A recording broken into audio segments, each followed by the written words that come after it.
ভালো একটা গল্প পেলে আমাদের মন ভরে। ভালো গল্প পড়তে বা দেখতে আমাদের অনেক ভাল লাগে। এবং আজকে একটা অ্যাটেম্প্ট নিচ্ছি, যেটা আমার হাতে শেষ হবে না। আপনারা কমেন্টে ভালো গল্প সাজেস্ট করে যাবেন। যে ভাবনাটা সূত্রপাত অ্যাকচুয়ালি হয়েছিল রোহিত সিনেমাটা দেখার পরে। বলে নেই যে এই ভিডিওটা রোহিত সিনেমা নিয়ে না, সিনেমা সংশ্লিষ্ট বই নিয়ে না। And I am not at all trying to explain Rohit. ব্যাপারটা হচ্ছে সিনেমাটা দেখার পরে আমার মাথায় অনেকক্ষণ গল্পটা ছিল এবং হলে গোগ্রাসে গেলা ছাড়াও আমাকে অনেক ভাবতে উদ্বুদ্ধ করছে। বাড়ি এসে মনে হলো যে why not talk about those books যেগুলো আমার মধ্যে অনেক দিন ছিল এবং আমাকে আসলে ভাবতে বাধ্য করছে যে গল্পটা আমাকে কি ফিল করাচ্ছে, গল্পটাতে আসলে কি ঘটতে পারে। এমন 4টা বই নিয়ে আজকে কথা বলবো। লিস্টের 4 নম্বর বই পর্যন্ত অপেক্ষা করেন, খুব স্পেশাল একটা বই, স্কিপ করেও গিয়ে শুনে আসতে পারেন। মজার ব্যাপার হচ্ছে বইগুলা সিনেমার এক একটা অ্যাসপেক্টের সাথে আমি রিলেট করতে পারি। Starting with open ending. Rohit সিনেমাটাতে আপনারা এন্ডিংটা নিজের মতো ইন্টারপ্রেট করে নেবেন। And talking of open ending, the master in Bangla সাহিত্য হচ্ছেন হুমায়ুন আহমেদ, যার অপেক্ষার মতো বিখ্যাত বা জনপ্রিয় উপন্যাসগুলো ছাড়াও অনেক উপন্যাসে ওপেন এন্ডিং আছে এবং ওপেন এন্ডিংকে কিভাবে গ্রহণ করতে হয় সেটা উনিই বলে দিয়েছেন তার একটা মেমোরিতে। হলো একটা বাচ্চা মেয়ে একবার তাকে প্রশ্ন করছিল যে আপনি এই গল্পটায় শেষে কি ঘটছে বলেননি। দেন হি আস যে তোমার কি মনে হয় কি ঘটতে পারে। দেন শি সাইড যে আচ্ছা আমার মনে হয় এইটা এটা ঘটছে। তখন হুমায়ুন আহমেদ বললেন যে হ্যাঁ সেটাই, তুমি যা ভাবছো ওটাই। So that's open ending.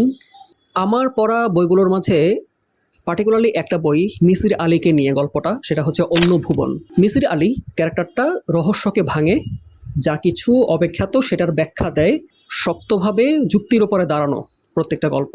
But ওই একটা গল্প অন্য ভুবন, সেটা এমন একটা জায়গা থেকে শেষ হয়েছিল যেটা আসলে যে রিয়েলিটিতে গল্পটা বিলং করতো সেই রিয়েলিটিকেই চুরমার করে দিছে। অ্যান্ড এমনই একটা গল্প ছিল যেটার কোনো কন্টিনিউশন বা তারপরে কি হইলো সেটা হুমায়ুন আহমেদ আর কখনো বলেন নাই। তো গল্পটা শুরু হয় একটা বাচ্চা মেয়েকে দিয়ে যে মানুষের মন পড়তে পারে, থট রিড করতে পারে, শুধু তাই না গাছের থট রিড করতে পারে, সে গাছকে বুঝে। এখান থেকে গল্পটা আর বাড়াচ্ছি না। ওই মেয়েটার তদন্ত করতে গিয়ে হচ্ছে দীর্ঘ সময় হুমায়ুন আহমেদ ওই মিসির আলী এই ব্যাপারটাকে যুক্তি দিয়ে ভাঙার চেষ্টা করে এবং একটা পর্যায়ে সবকিছু চলে যায় যুক্তির ঊর্ধ্বে। ইভেনচুয়ালি চমৎকার একটা ওপেন এন্ডিং দিয়ে গল্পটা শেষ হয়েছে। এটা খুবই অ্যাভেলেবল অনলাইনে, আপনি ফ্রিতে পড়তে পারবেন, আপনি ইবুক অডিও বুক শুনতে পারবেন।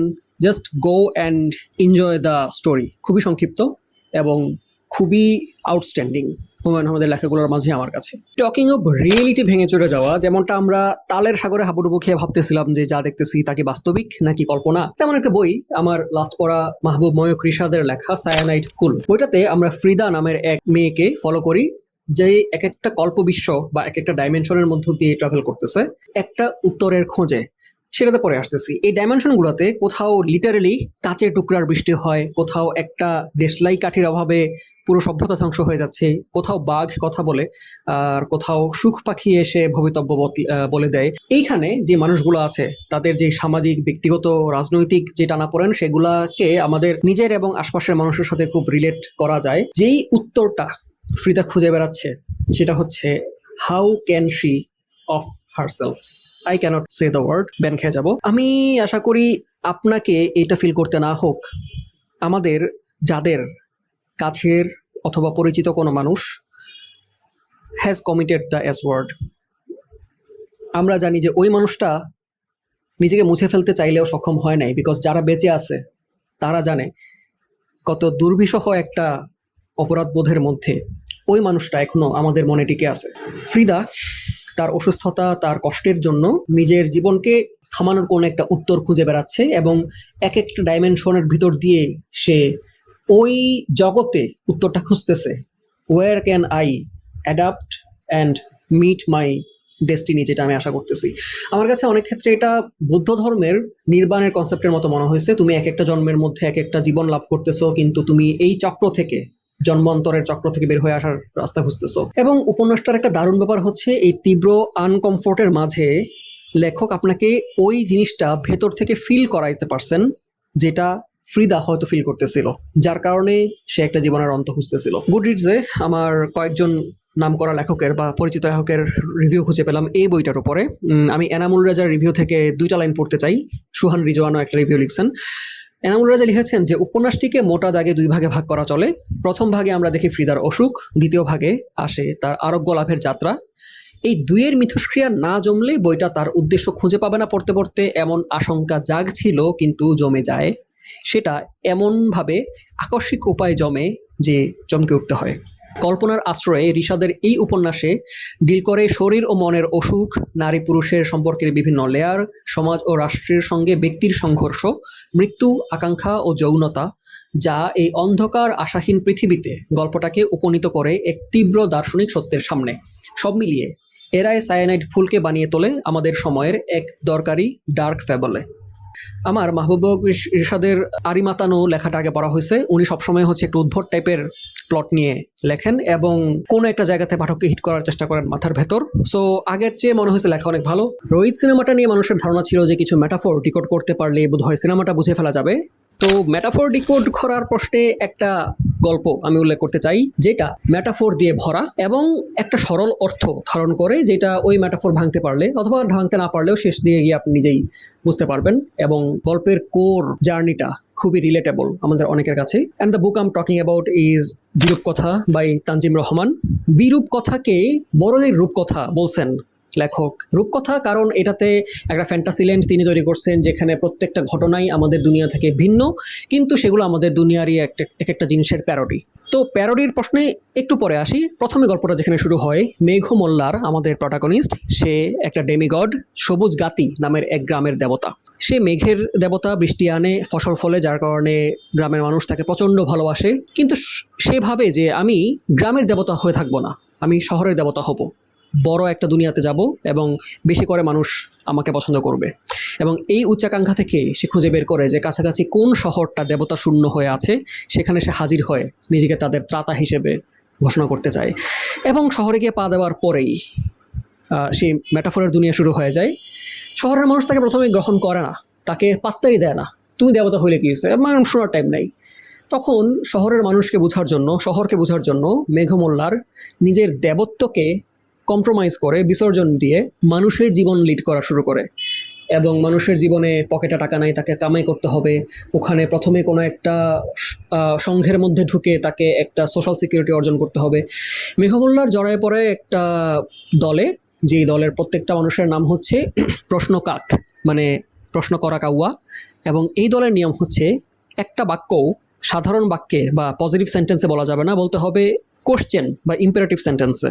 এবং এইখানে কিছু নিয়ম আছে, খুবই মিনিংলেস নিয়ম, কিন্তু সেই নিয়মগুলো মানতে হবে। এখন ভেবে দেখেন যে আপনারা যখন ভার্সিটিতে যান, ভার্সিটির ফার্স্ট ইয়ারে কোনো একটা কারণে আগের ছাত্ররা, সিনিয়ররা কিছু নিয়ম আপনাকে মানাইতে বাধ্য করে, এবং সেই নিয়মগুলো যে অর্থহীন আপনি ফোর্থ ইয়ারে উঠতে উঠতে তা জেনে যান। কিন্তু যে কোনো কারণেই হোক সেকেন্ড ইয়ার সবসময় নব্য ফার্স্ট ইয়ারকে সেই নিয়ম শেখানোর জন্য উঠে পড়ে লাগে, অ্যাজ ইফ এটার ওপর সব কিছু ডিপেন্ড করতেছে। প্রশ্ন কাক তেমন একটা দল, ব্যাচেলরদের একটা দল, যেখানে কিছুকাল মেঘমোল্লার থাকার পরে প্রথম চাকরিটা নেয় এমন একটা রেস্টুরেন্টে, যেখানে যখন গ্রাহকের কোনো অভিযোগ থাকবে সেই অভিযোগ শোনার জন্য একটা মানুষ অ্যাসাইন করা আছে। সে কান টুপি পরে, মানে বড় কানওয়ালা টুপি পরে মানুষের বকাবকি শুনে। এই জন্য না যে বকাবকি শুনে সেটা সলভ করা হবে, বরং শুধু কাস্টমারের অভিযোগ যে শোনা হচ্ছে এই ফিলিংটুকু কাস্টমারকে দেওয়ার জন্য, লাইক কর্পোরেট কালচার। এবং সামনে এসে একটা বড় কর্পোরেশনে যুক্ত হয়, ওটার নাম হচ্ছে নকশি ছবি। আমাদের অনেকটা পটচিত্র বা স্লাইড শেয়ারের মতো নকশি কাঁথার মধ্যে একটা গল্প বলা হবে।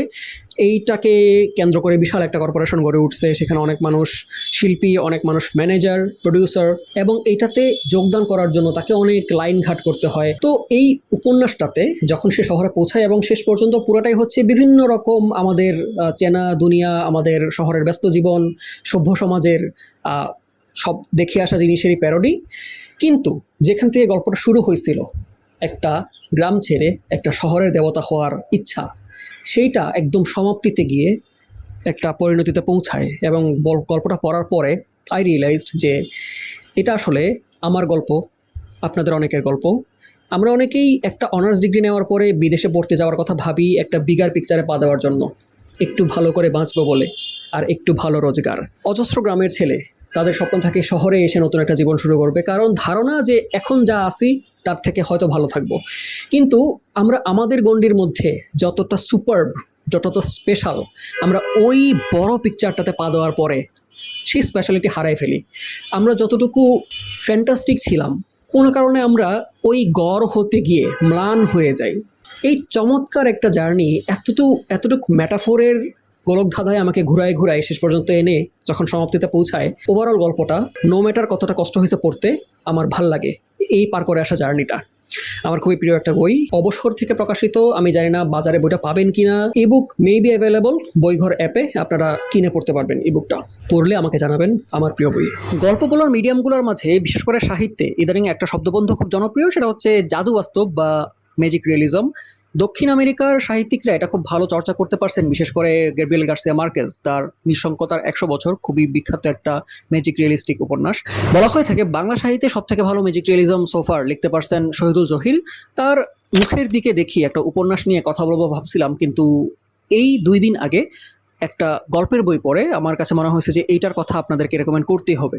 সেই গল্পের বইটার নাম ডুমুর খেকো মানুষ ও অন্যান্য গল্প। 7টা মাত্র গল্প আছে, তার মাঝে সবথেকে বিখ্যাত একটা গল্প হচ্ছে আগারগাঁও কলোনিতে কেন নয়নতারা ফুল নেই। একজন সরকারি কেরানির গল্প আমরা দেখি যে বাড়ি ফিরতে গিয়ে কলোনির রাস্তায় জমে থাকা জল ডিঙে কোনো মতে করে এড়ায় এড়ায় আসতেছিলেন, এমন মধ্যে শেষ পর্যন্ত আর রক্ষা করা গেল না। তিনি 2 পাশে হাত ছড়ায় ধপাস করে কাদায় পড়ে গেলেন, এবং কাদা থেকে যখন তাকে তোলা হলো, ওই হাসাহাসির সূত্রে প্রথমবার তার প্রতিবেশীদের সাথে কথা বলার একটা সুযোগ তৈরি হইলো, এবং তিনি এইটুকুই বলতে পারলেন যে পইরা গেলাম। ঘরে আসার পরেও তার মাথায় এটাই ছিল, কেদর মধ্যে পইরা গেলাম, বলল তার স্ত্রীকে, এবং স্ত্রী তেমন ভর্ৎসনা করলো না যখন জানতে পারলো যে নয়নতারা ফুল গাছ উনি নিয়ে আসছে ঘরে লাগানোর জন্য। এবং সেই ফুল গাছ যখন বারান্দায় লাগানো হয়, সেটার জন্য মাঠ থেকে মাঝে মাঝে প্রজাপতি উড়ে আসতো ফুলের গন্ধে। তো মানুষ ভয় পাইতো যে এরা ঘরের ভিতরে ডিম পারবে কিনা, শুঁয়োপোকার চাষ করবে কিনা ঘরের ভেতর, কিন্তু না, প্রজাপতি আবার সন্ধ্যা হলে মাঠের মধ্যে নেমে যেত। এবং সেই প্রজাপতির উড়াউড়ি দেখতে ঢাকার মানুষজন এসে ওই বিল্ডিংয়ের সামনে আগারগাঁও কলোনির মাঠের মধ্যে জড়ো হইতো, এবং সেই মানুষ জড়ো হওয়া থেকে এক সময় কিনা ফেরিওয়ালা এসে খাবারের দোকান দিয়ে বসছে, এবং মানুষ কন্ট্রোল করার জন্য দেখা গেছে যে পুলিশের বক্স বসে গেছে সেই জায়গাটাতে। এবং তাই না, আবার বন বিভাগ এসে এখানে একটা নোটিশ ঝুলাইছে যে এই প্রজাপতিকে ঢিল মারা যাবে না, কারণ প্রজাপতির উড়াউড়ি দেখতে মানুষজন অতি উৎসাহী হয়ে ঢিল মারতো, এবং সেই ঢিলের কিছু কিছু সে আমাদের কেরানির গায়েও এসে পড়তো। তো রেজিম চেঞ্জ হয়, সেই নতুন স্বৈরশাসক ঠিক করে যে মিরপুর চিড়িয়াখানাকে নতুন করে রিফারবিশ করতে হবে, এবং বিদেশ থেকে শিম্পাঞ্জি এনে চিড়িয়াখানাতে রাখা হয়, এবং শিম্পাঞ্জির আকর্ষণে মানুষজন প্রজাপতি ভুলে সেই ক্ষণিকের ক্রাউড সরে যায় মিরপুর চিড়িয়াখানার দিকে। তো প্রজাপতি আগের মতোই উড়াউড়ি করে, এবং ঢিলের বদলে একটা দিন এসে পড়ে আস্ত গোলাপ ফুল শিকারানির পায়ের কাছে, এবং সেটা একদিন না, বারবার রিপিট হইতে থাকে। কাহিনী কিছুই বোঝা যায় না, এই মধ্যবয়স্ক মানুষকে কে আবার ফুল মারবে। কিন্তু দেখা গেল যে যখন 3 তালার ভাড়াটিয়া বদল হলো, তখন নিচতলা থেকে একটা কান্নার রোল উঠলো। আন্দাজ করা গেল যে বোধহয় 3 তালা নিচতলার কিশোর বয়সী ছেলে মেয়ে দুটার মাঝে একটা প্রেমের সম্পর্ক করে উঠছিল, সেখান থেকেই ফুলের উৎপাত। তো এমন গড়গড় করে বলে যাওয়াটা শুনে আপনারা ভিডিও স্কিপ করার কথা ভাবে থাকতে পারেন, কিন্তু যখন আমি এরকম ন্যারেশন পড়তেছিলাম, আমার কাছে কখনো মনে হয় নাই যে আমি এটা স্কিপ করব, কারণ অদ্ভুতভাবে একেবারেই সাধারণ জীবনের কাহিনী শোনানোর মধ্যেও একটা টেনে ধরে রাখার শক্তি এই শহীদুল জহিরের লেখনীতে ছিল, এবং মুগ্ধ করার একটা ক্ষমতা ছিল কোনো রকম জনরা এলিমেন্ট ব্যবহার না করে। এবং এইটাই হচ্ছে আমার কাছে তার লেখার একটা মজা, যে খুব সাধারণ জীবনের গল্প, গ্রামের হোক বা শহরের, অনেক সময় উনি মুহূর্তের গল্লির গল্প বলছেন, তিনি ঢাকা শহরের বিভিন্ন জায়গার এলাকার প্রেক্ষাপটে গল্পটা বলছেন, এবং এলাকায় একেবারে 24 ঘন্টা প্রতিদিন রুটিন ধরে যেসব ব্যাপার রিপিট হয়, সেই ঘটনাবলী নিয়ে তিনি গল্প করে গেছেন। কিন্তু সেই ঘটনা যেমন করে মুগ্ধ করছে, টেনে ধরে রাখছে, কিছু কিছু সময় মনে হয়েছে আলাদা একটা ডাইমেনশনে প্রবেশ করলাম। এইটাই হচ্ছে ম্যাজিক রিয়েলিজমের মজা, যেটা আমি রোহিত সিনেমাটাতেও ফিল করছি। And I think Rohit cinema হয়তো ম্যাজিক রিয়েলিজমের জনরাতেও পড়তে পারে। শুধু যে নয়নতারা ফুলের গল্পটা তাই না, আমরা মুক্তিযুদ্ধের একটা গল্প দেখি যেখানে কিছু গিল্ট, একটা ঘটনা ঘটে যাওয়ার গিল্ট একটা এলাকার মানুষকে অতীত, ভবিষ্যৎ এবং বর্তমানের একটা চক্রের মধ্যে বেঁধে ফেলছে। তারা ভুলে গেছে যে অতীতে যেটা আমরা ঘটাইছিলাম সেটা এখনও ঘটতেছে কিনা, একই ঘটনা ভবিষ্যতেও ঘটবে কিনা, নাকি ভবিষ্যতে যেটা ঘটছে সেটা আসলে অতীতেরই ঘটনার পুনরাবৃত্তি। এবং আমি বলাতে গল্পটা লিনিয়ার শোনাচ্ছে, কিন্তু এইটা যে আসলে একটা রিপিটেটিভ একটা আবর্তের মধ্যে আটকে আছে, সেই দ্বন্দ্ব আপনাদের তখনই বোধ হবে যখন আপনারা জহিরের ভাষায় গল্পটা পড়বেন। চতুর্থ মাত্রা গল্প, একটা লোনলি মানুষের গল্প বলে, যে প্রতিদিন একই কাজ করে যাচ্ছে, কিন্তু সেই একই কাজের পুনরাবৃত্তিক বর্ণনা কোনোভাবেই বোর করে নাই। আমার কাছে মনে হয়েছে আমি জীবনে যতটুকু সময়ে কাজকাম ছাড়া এক জায়গাতে আটকে গিয়ে ট্র্যাপড ফিল করছি, আমাকে সব থেকে ভালো অ্যাড্রেস করতে পারছে জহিরের সেই গল্পটা, চতুর্থ মাত্রা। 7টা মাত্র গল্প পড়ার পরে আমি 30 তারিখ পড়লাম, আজকে 2 তারিখ। আমি আর অন্য কোনো বইয়ে আমার রুচি বসতেছে না, সো থাকতে দিচ্ছি। একটু মন ধাতস্থ হইলে তারপরে না হয় বইটি পড়ায় ফিরবো। কিন্তু জহির পড়ার পরে, বিশেষত এই গল্পের বইটা পড়ার পরে আমার মনে হয়েছে যে আমি কেন আগে পড়ি নাই এবং এখন আমি কি পড়ব। ডুমুর খেকো মানুষ ও অন্যান্য গল্প, এই গল্পের বইটা আনফর্চুনেটলি আলাদা বই হিসেবে বাজারে পাবেন না। এটা পাঠক সমাবেশের একটা শহীদুল জহির গল্প সমগ্র, সেটাতে আছে। এছাড়াও জহিরের বেশিরভাগ লেখাই বোধহয় জাদুবাস্তব জনরার। মুখের দিকে দেখি আমার পড়া অন্যতম প্রিয় একটা উপন্যাস, পড়ে দেখতে পারেন, ওটা আলাদা বই হিসেবে পাওয়া যাবে। যেই ভাবনা থেকে আজকের ভিডিও, এমন কিছু গল্প খোঁজা যে গল্পগুলো আমাদের সাথে দীর্ঘদিন থাকবে এবং ভাবতে উদ্বুদ্ধ করবে। এইসব গল্প আমাকে কমেন্টে সাজেস্ট করে হেল্প করবেন। হতে পারে বই, হতে পারে সিনেমা। আমরা দক্ষিণ ভারতের সিনেমা বা বিদেশি ডিরেক্টরদের অনেক সিনেমাই এমন অ্যাপ্রিসিয়েট করে থাকি যেগুলা খুবই কঠিন এক্সপ্লেন করা, অথবা আমাদেরকে ভেবে চিনতে ওটার একটা মিনিং দাঁড়া করাতে হয়। Then why not we celebrate those kind of stories that has been written or made in Bangla. বাংলাদেশে এমন ধারার সিনেমা যেমন হচ্ছে, এমন ধারার বইও অজস্র আছে। সো আমরা সেগুলো খুঁজে খুঁজে বের করি এবং পড়ি, নিজেদের সাথে গল্প করি। এই আনন্দের জন্যই আমার এইভাবে আয়োজন করে থাকা মুসার বইযাত্রায়।